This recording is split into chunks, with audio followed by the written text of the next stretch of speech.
What's up, guys? It's me, Thriller Park, aka Brandon. So it's been 1 week since the Isle of Armor expansion pass launched for Pokemon Sword and Shield, and I finally wanted to sit down and give you guys my official review. I've had a week with it. I probably dropped at least 25 hours into the expansion pass. I've got 300 hours overall on Pokemon Sword. So here we go. Here's the official review.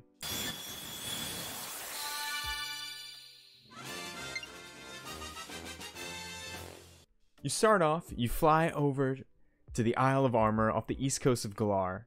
It is a beautiful island. There are sprawling beaches, chains of smaller islands around the overall Isle of Armor. There's caves, there's deserts, there's forests. Overall, the landscape is beautiful, and I love that the entire island is its own wild area, meaning there's Pokemon dens all over the place that you could find some of the new Pokemon and raid, including Gigantamax Blastoise and Gigantamax Venusaur, that are awesome. So overall, landscape, setting, the Pokemon Company nailed it. There's no doubt about that. But when it comes to the story of Isle of Armor, I'm going to give it an official, you know, Kubfu is adorable. He's hilarious. He's got some really cute moments. Overall, a good Pokemon. But when it comes to it seems like the climax of the story, when you have to either challenge the Dark Tower or the Water Tower to choose which Urshifu form you're gonna get, it's pretty disappointing. Yeah, I gotta use the D word here. It's disappointing. You go level by level, and I put it off for a day or two. I was expecting like a serious challenge, and they tell you your Kubfu needs to be on level, I think it was level 70 that he has to be on before you challenge the tower. And then you get there, and some of the trainers are throwing out Krabbies? Are you You know Krabby evolves, right? You're gonna throw out a level 70 Krabby? What are you doing? You're training with Master Mustard? You got Krabby? What the hell's going on around here? Poliwhirl? You don't have 1,000 Pokédollars to get a Water Stone? Come on. Cut me some slack. Give me a little challenge. Give me a little Cause even, you know what? Even for the younger crowd, I understand. Pokemon is for all ages. It's supposed to be accessible to absolutely everyone, all players. But everyone can afford a Focus Sash. Everyone can afford some Hyper Potions. Give me a little challenge. Throw out the Kinglers. Throw out the Polyrats. Even then, I'm still going to wreck them with some close combat. You know, Pokemon Sword and Shield have been out for already 6 months or so. I had like 14 close combat TRs, and I literally used close combat for every single Pokemon they threw out, and I crushed the Water Tower. The only challenge was Mustard at the end because his Kubfu had Aerial Ace, and he got one hit off on me, but he didn't really stand a chance. So anyway, the tower's a little disappointing, but overall, Urshifu as a Pokemon is absolutely awesome. I think whether you're going for the Dark Fighting form, the Single Strike form, or the Water Fighting Rapid Strike form, you're not going to be disappointed. This Pokemon's awesome. The animations for his signature moves look awesome. There's no other way I can describe it. I love him. And then once Master Mustard gives you the opportunity to walk around with your favorite Pokemon like he's your buddy, walking around with Urshifu, you feel like such a pokey badass. I love that. I love that feature. Being able to walk around with Dracovish, with Charizard, with some giant monsters behind you, or like a cute little Pikachu or Kubfu. Awesome. Love that feature. Battling your rivals are actually kind of funny because they realize as soon as you get to the Isle of Armor that you're way better than them and they don't stand a chance. So seeing their reactions is kind of great. But again, not a challenge at all. She's sending out, we're battling in a huge stadium, Gigantamax battle. She throws out Coffin. What's going on around here? Evolve your Pokemon. Fight me. Fight me! I want more. I want more of a challenge. And that's been my biggest gripe with Pokemon. I understand, the main story, it's for fun. If you want a challenge, you get online. Battle Tower is a good challenge, you know. But for someone to call themselves your rival and then throw out a Coffin, you need a little more practice, a couple more rare candies. And then finally at the end, you challenge Master Mustard. He turns out he's not an old man at all. He's super jacked, like Master Roshi style, whips off his shirt.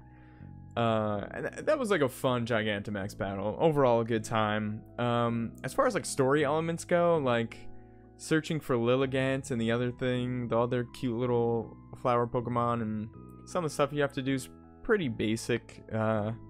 Go A to B and then fly back to the dojo and talk to Mustard. Overall, the side quests in Isle of Armor are cute.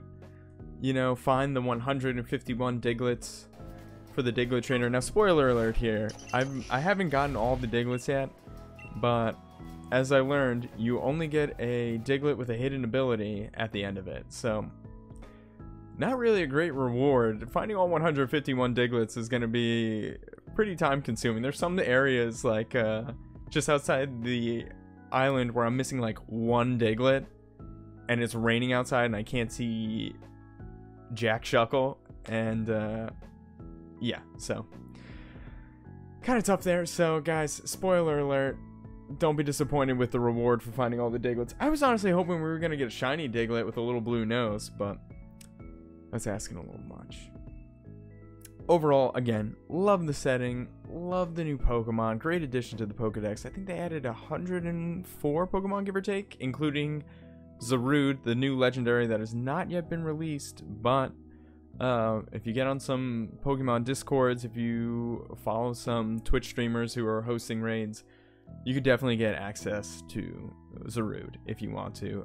However, it is a hacked raid, and I know Nintendo's starting to crack down on hacked raids. They're starting to ban people. I don't know if they're banning people who have participated or if they're banning people who are actively hosting, so just be mindful of that. Zarude is not officially released. Also, if you see a shiny Urshifu raid, I'm not sure if Urshifu is shiny locked or Kubfu shiny locked when you get him, but if you see a shiny Urshifu raid, it's probably hacked. And it's probably going to have amazing IVs and amazing everything else, but he's not real. Well, I guess if he can fight other Pokemon and do whatever you want, I guess he is real. But overall, Isle of Armor, I'm happy. You know, more of a good thing's always good. At the same point in time, lackluster story elements and not challenging challenges leave me to say I'm gonna give this a 7 out of 10. We'll call it 7 out of 10 thrillers on this. Is my official Isle of Armor score. So I don't know if you guys have seen it, but it seems like Game Freak has kind of leaked or released the Pokedex for part 2 of the expansion pass, Crown Tundra. And you can see there is just a boatload of legendaries. Pretty much every legendary, every Ultra Beast from Sun and Moon is coming back. It looks awesome. I'm sure the new raids are going to be awesome. The Reggie raids are going to be awesome. So I'm super excited for that expansion pass. And once again, the data miners out there have discovered that you're going to be able to walk around with your favorite Pokemon throughout that new region. Unfortunately, it hasn't been added to the base game. I hope at some point they will add that feature to the base game, or at least to the wild area.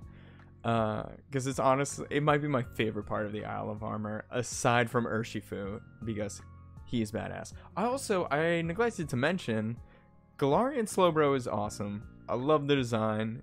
He's such a derpy dude. I love him. Unfortunately, he is the only Galarian form in the Isle of Armor. So I was honestly expecting at least in the ballpark of 5 new Galarian forms. So it looks like we got Slowpoke, Slowbro, that's it. So, for better or worse, he's our guy. I got super lucky last night. After 844 Slowpokes, I got the shiny boy. So, I'm actually feeling pretty good. I got a little Slowbro high right now. Yeah, so Isle of Armor, 7 out of 10 thrillers. Look guys, let me shoot straight with you. If you're looking for an excuse to pick up Pokemon, get the expansion pass. You're not going to be disappointed. You know what, the tower, you're going to blow through it, but then you get Urshifu and you're going to be like, alright, I understand. Get in the new raids, get the Gigantamax Blastoise, get the Gigantamax Venusaur, incorporate them into your team, find the Digletts, do everything you got to do on the island, and then by the time you're done, and by the time Pokemon starts to die out, boom, Crown Tundra is going to be out. So, I think the expansion pass overall definitely worth it. When you think about 15 bucks for the whole edition, pretty solid. And actually, I almost neglected to mention that you can continue to battle Mustard in G-Max battles once a day. There's also a super secret hidden boss in the dojo, which I kind of don't want to spoil, even though I spoiled everything else. But guys, again, thank you so much for watching, and stay tuned to Thriller_Park at Twitch for some more Pokemon and some Last of Us Part 2 coming up. So yeah, thanks again, guys. Take care.